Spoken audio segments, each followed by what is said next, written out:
Many large organizations tend to consist of several companies controlled by a central or an administrative company. Together, these are called a group. A group of companies consists of a parent company and one or more subsidiary companies, which are controlled by the parent company. This video intends to cover three things. Number one, forms of business combinations, group structure and content of group accounts, exemptions from preparing group accounts. This lesson is not about consolidation of financial statements. We are going to talk about that in other videos to follow. So, let's start.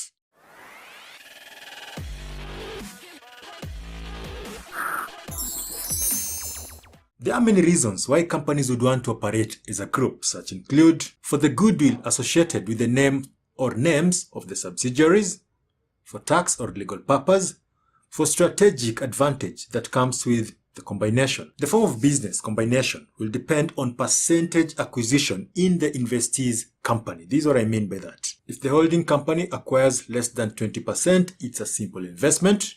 Anything between 20 to 29% is a parent-associate relationship. 50%, then it's a joint venture, and above 50%, it's a subsidiary. The International Financial Reporting Standard 10 requires a parent to present consolidated financial statements in which the accounts of the parent and subsidiary or subsidiaries are combined and presented as a single entity.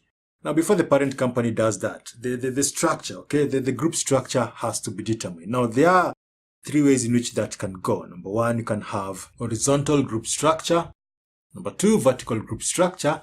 And number three, mixed group structure. Let's start with the horizontal group structure. Now, this is where a parent company has only a direct interest or control in other companies. For example, let's say company A has acquired 80%, 40%, and 50% in companies X, Y, and Z, respectively.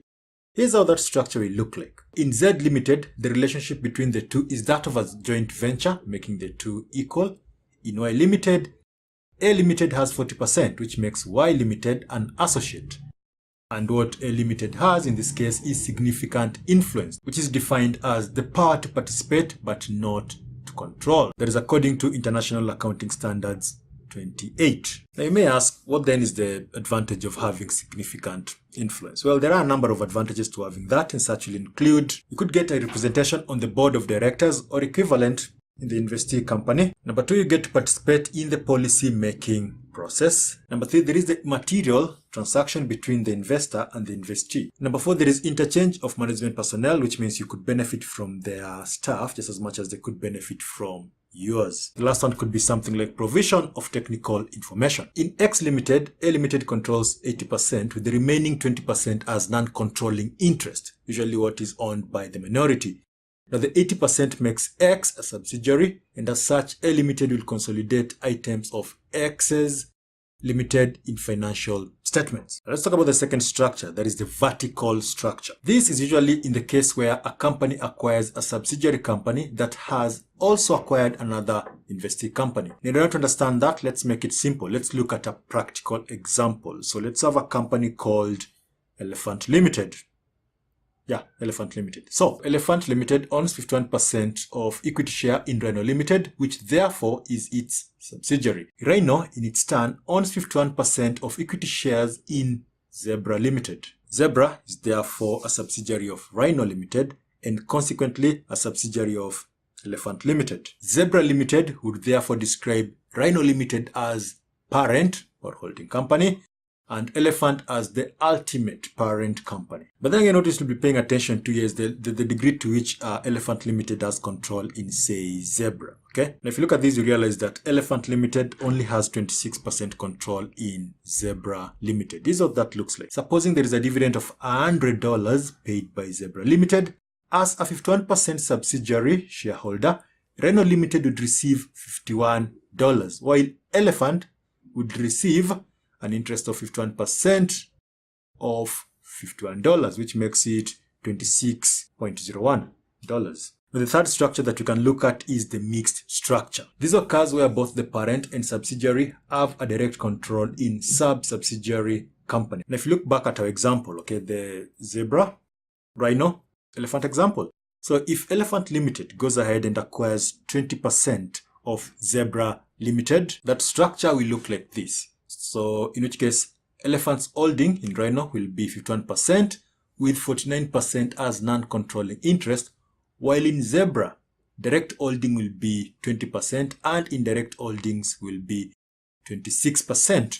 And I'm certain as that now you know how we arrived at 26%. Remember the $100 example. So let's talk about preparation of the group statements. Now, the one thing you have to realize is that the information that is going to be contained in this group thing is not going to be comprehensive, and therefore separate group accounts will have to be prepared for these companies. Consolidated accounts are one form of group accounts which combine the information contained in the separate accounts of a holding company and its subsidiary as if they were the accounts of a single entity. Most companies present their individual accounts and their group accounts in a single package. Now, usually that will contain the following. So number 1, parent company financial statement. Number 2, consolidated statement of financial position. Number 3, consolidated statement of profit and loss and other comprehensive income. And last, consolidated statement of cash flows. Let's do some maths, okay? Let's see how that one actually works practically. So here's an example. Assuming A Limited has B Limited as a subsidiary. Let's make up some numbers to show what this will look like. Now, the revenue in A Limited is $2,346, while in B Limited it's $2,400. Cost of sales in A Limited is $1,564, while in B Limited it's $1,620. So cost of sales subtracted from the revenue, that will give us a gross profit of $782 in case of A Limited, $780 in case of B Limited. And then let's assume we continue with everything else, whatever comes after gross profit. To make it simple, we're just going to use the line by line basis. That is, we're just going to add items of the parent account to subsidiary, and that will look like this. A Group Limited consolidated income statement for the year 20th October, blah, blah, blah. Revenue, we have 2,346, and we add that on to 2,400, which will give us 4,746. Cost of sales, we have 1,564 plus 1,620, and that will give us 3,184. So the gross profit in this case is going to be 1,562. Of course, there are scenarios where companies won't need to prepare consolidated or other group accounts, and such will include, number 1, the parent is itself a wholly owned subsidiary or is a partially owned subsidiary of another entity, and its own owners, including those not otherwise entitled to vote, have been informed about and do not object to the parent not presenting consolidated financial statements. Number 2, its securities are not publicly traded. Number 3, it is not in the process of issuing securities in public security markets. And the last one, the ultimate or intermediate parent publishes consolidated financial statements that comply with international financial reporting standards. Of course, if the parent company doesn't prepare consolidated financial statements, then they must comply by the International Accounting Standard, basically the IAS 27. So, up to there, I hope you've understood the lesson. I hope you're now in a position to explain forms of business combination, that is, associate, joint venture, subsidiary. Talk about the group structure and content of group structure accounts. We're talking about horizontal, vertical, and mixed, and also explain the exceptions from preparing group accounts as guided by both International Financial Reporting Standards 10 and International Accounting Standard 27. If you have any question, do let me know. Of course, you can check out my website, zeroitnetwork.com, to see, to download notes regarding what you've just covered in this lesson. I'm Moses from Zero Network, and I'll see you in the next lesson.